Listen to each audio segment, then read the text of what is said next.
So, today guys, I wanted to have a little bit more of a chill conversation with you about something that comes up quite a fair bit. Why do I support a team that is halfway around the world? Why do I support Newcastle United? I have talked about why I support Newcastle United many times. I've gone in depth quite a fair few times, but it's always been off the cuff. I've never really made an in-depth video about it, and really, I've just never really had anywhere to go to say when people ask me, why do I support Newcastle? I can just link them to a video. So that's part of the reason why I wanted to make this one. This video could go for quite a while, but I don't want to make it ridiculously long. Hopefully I can keep it somewhat modest, but yeah, anyway, all right, let's get into it. So then, first up, I think we have to take it back, a way back actually, something like, I don't know, 15 years or something like that. For the first 10 or so years of my life, football was just something that was not on my radar at all, which, to be fair, was probably the case for a lot of Australian kids growing up in that time. A lot of people back then just played either Aussie rules football, which is obviously the Australian version of football that we play here. It is the biggest sport in Australia at the moment. And then the second sport was cricket. There was almost like a bit of a stigma about football back in those days in Australia as well. It's a lot more appreciated now, but back then it was just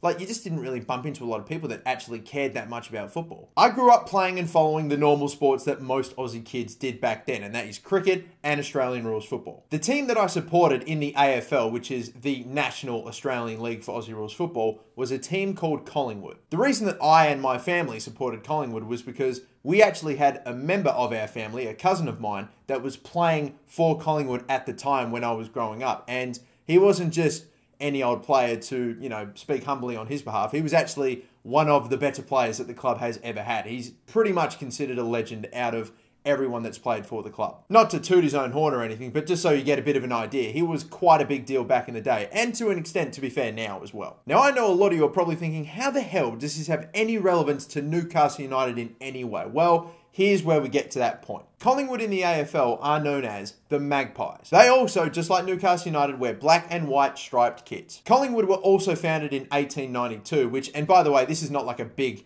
you know, massive thing or anything, but it's just a small coincidence I found out later that Collingwood were founded in 1892 and the Newcastle United Football Club was also just so happenly founded in 1892. So I basically grew up supporting a football club that wore black and white stripes and were called the Magpies, and I was one of their biggest fans when I was a super young kid. So I'm pretty confident that's a big reason why, when I eventually did find football for the first time when I was, again, only like 10 or so years old, and I'm going to talk a little bit more about that in a second, but I can't help but think that's why, when I finally did discover football, that having that burned into my psyche of supporting a team that was wearing the black and white stripes and that was called the Magpies, that didn't have a huge impact on why I decided to connect, or I shouldn't say decided, why I connected more with Newcastle United as a football club when I first started watching the Premier League. So it's been established then. I grew up, a big part of my childhood was supporting that team, but even at this point in my life, I really didn't know too much about football, and I didn't really even consider it or care about it that much at this point. 2005 comes around, and this is definitely the year that, if I had to pick, was the year that I really first started developing a love of football.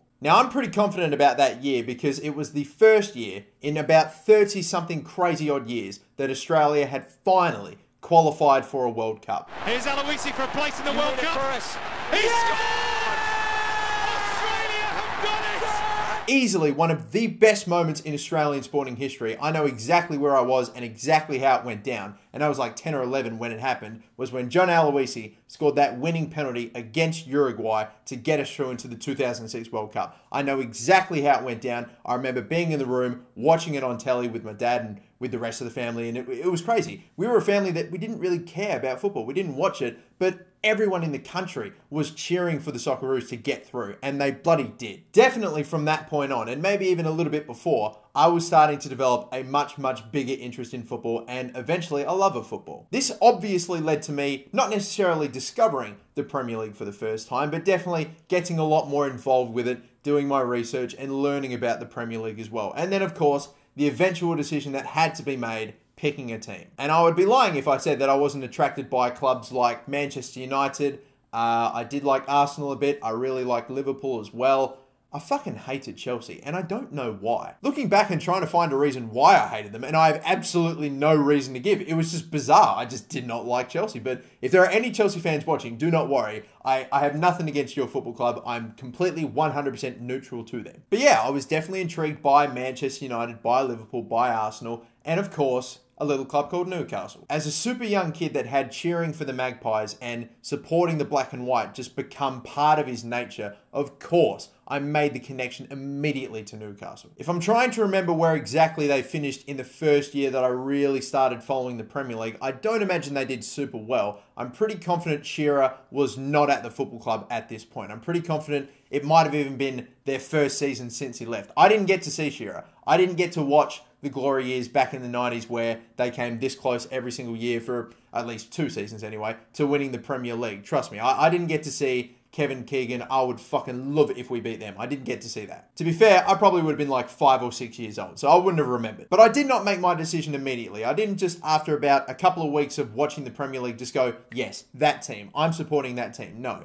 It probably took me about a year, I would imagine. It's weird, you know. It's definitely weird. It's not a super conventional way of picking a football team. For most people, it is super simple. Maybe, I don't know, your dad or your mum or your entire family support Liverpool. Okay, I support Liverpool. Simple. It's easy. Maybe you were kind of like me and you had family that was playing for that club. Of course, whenever that happens and you're cheering on not just the team, but specifically a member of your family, then that is a big deal as well. But getting back on track to this like 6 to 12 month period where I'd still not completely committed to any one football club. Newcastle obviously was still the front runner, but of course we had Manchester United who, to be honest, was probably second in the race. Arsenal, Liverpool and some other clubs. I'd still not really had that moment where I just went, yep, I'm putting every other club aside and it's just Newcastle from this point, or just any club. I was still in that process. One crazy thing that definitely helped my decision, not by any means the deciding factor, but just one crazy coincidence that happened was I had recently become mates with a friend that was a big soccer fan,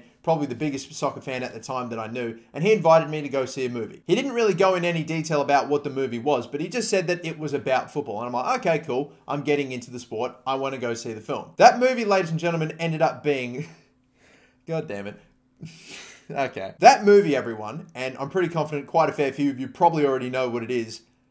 It just was. It just was gold. It just fucking was. Come on, man. That movie was awesome. And the crazy thing about it too is that even though, yes, I knew it was about football going into it, I had no idea that basically the entire film took place in Newcastle and followed Santiago Munez going through the Newcastle United system and just showing the ins and outs of the football club and the Premier League. It was fucking crazy. It was like it was just destined. I just rock up, park my keister on the bus, I'm just chewing away at my popcorn, and then I just get this fucking overload of Newcastle United. It was bullshit, man. It was so crazy. As soon as I finished watching that film and I said goodbye to my mate and I went back home, I definitely did not pirate that film and put it on my computer. But anyway, getting serious for a second, this was still Australia in like 2006. I'm pretty sure it was 2006 is when I saw the film. It's not like we had, you know, the internet and fucking streaming where every single game is available to us. No, it was so rare that you would actually be able to watch live games of the Premier League. And you never really got that good a look into the league and into just, you know, it was just nothing like what it was now, 10 years ago. The best of it that you could hope for, really, was like snippets on the sports section of the news, really, and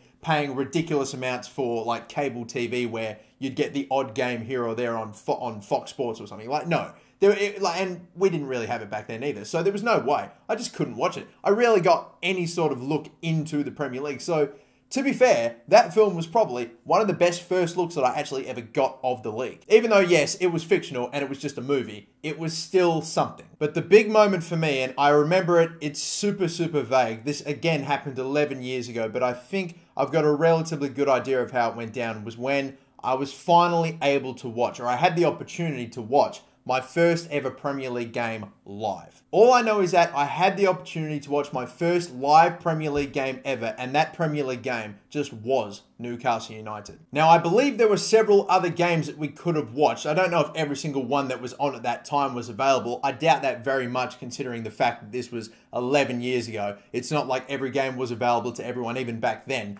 But I kind of think there was definitely the option to watch either Newcastle United play, I'm pretty confident it was against West Ham and it might have been an away game, or we could have watched Manchester United versus Arsenal. That I definitely know was the other game that I could have watched. It was the first time that I ever actually had to make that decision where I had to pick either Manchester United or Arsenal, again, another club that was definitely vying for my attention, or Newcastle United. And again, West Ham, no offense to them, they were not on my radar at all. And if I can recall, even though Manchester United versus Arsenal, any sane person would pick that was a neutral at that time, I didn't do it. I ended up watching Newcastle play West Ham. I'm pretty confident that they won as well. I'm pretty confident Amofobi Martins was definitely one of the goal scorers.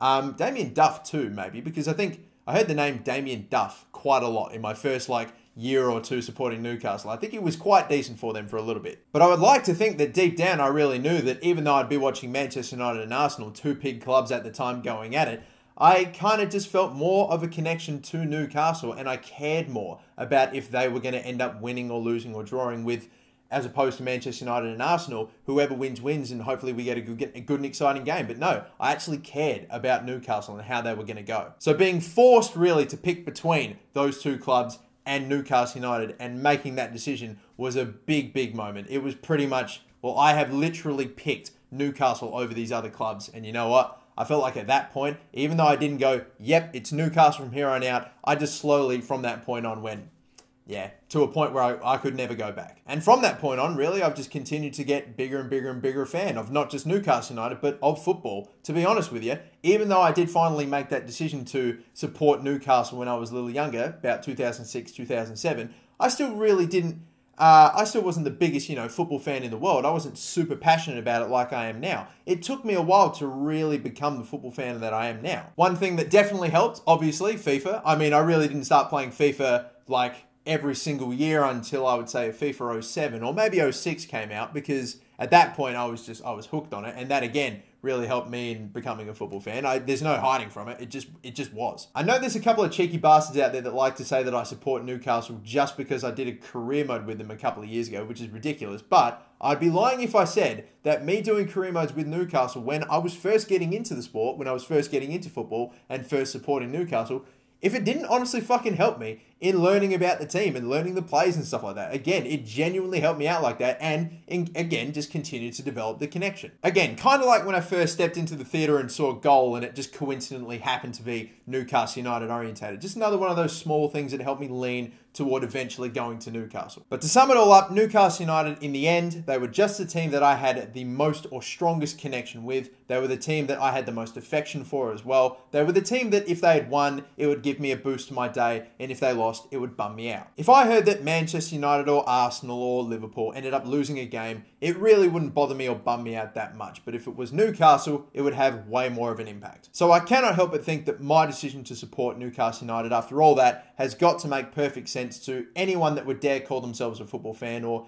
anyone that would really say that they've connected to a football club at any point in their life. I've never claimed to be a local, I've never claimed to be like a Geordie or anything like that, and I've never claimed to be their biggest fan. I just want to see them do well. I also can't wait to see them in the Premier League next season. Get in there! Speaking of which, I've got a quick announcement for you guys, and I cannot help but think that if you've made it this far into the video, you should really appreciate this news. In the last year or so, I've occasionally done a couple of match reactions that include both Newcastle and non-Newcastle games, and I ended up stopping that a couple of months ago because, really, even though I would sometimes watch and react to neutral games of Manchester City versus Chelsea or Manchester United versus Arsenal, in the end, because I was a neutral, I kind of felt like those videos were just, they didn't really have the same sort of appeal that they would if it was me supporting the actual team that I cared about in Newcastle. But unfortunately, nobody wants to watch someone react to Newcastle United versus bloody Burton Albion. And so I pretty much just stopped doing reactions altogether. But now that Newcastle United are back in the Premier League and we're about to play some of the best teams again, I am going to be returning with match reactions for Newcastle games next season. And I hope to do them, maybe not for every single game, but hopefully for the good majority of games that Newcastle United play. So if we're about to have a cracking season, you're going to experience that with me. If we're going to have another less than satisfactory performance and pretty much go right back down again, then you're going to have to suffer that with me as well. But those videos will be coming soon when the Premier League kicks up again, and I cannot wait to get back on with those. That will be absolutely sensational. But that is the video, guys. Just wrapping it up now. One thing I might do just before I let you go is address the comments I'm sure I'm going to get on this video, and that's obviously, Why don't I support my local club? Newsflash, I do support my local club. Like I said earlier in the video, I've only really appreciated football since 2005. That's really when I only started caring about the sport. And I actually knew about Newcastle United before Adelaide United because honestly guys, the A-League has only been around for about 10 or so years. Just being brutally honest guys, I honestly knew about Newcastle United before I even knew about Adelaide United. And I think they only came into the A-League about 2006 as well. And for those that say you can't support two clubs, I kind of do agree to some extent. Like if you have two teams that are playing in the exact same league, like let's say you support Chelsea and Brighton, for example. I don't know who would do that, but like that's probably not on. You're supporting two teams in the same league. What happens when they play each other? Who are you going to support? That's just a mess. Thankfully, I have the knowledge that Newcastle United and Adelaide United are never, ever, ever, ever in their history, maybe apart from a friendly, ever going to play themselves. And even if it was a friendly, whatever, it's a friendly. It's never going to be in a competitive game at all. I never have to worry about deciding who I'm going to cheer for. That, I think, is fine. But yeah, had to talk about that because I'm trying to cover everything. Even if the video does go for a while now, I am sorry, but I just had to get that out there. Okay, I'm done. Until next time, guys, my name's MasterBucks. Thank you so much for watching. Don't forget to like and subscribe. How are the lads? And see you later.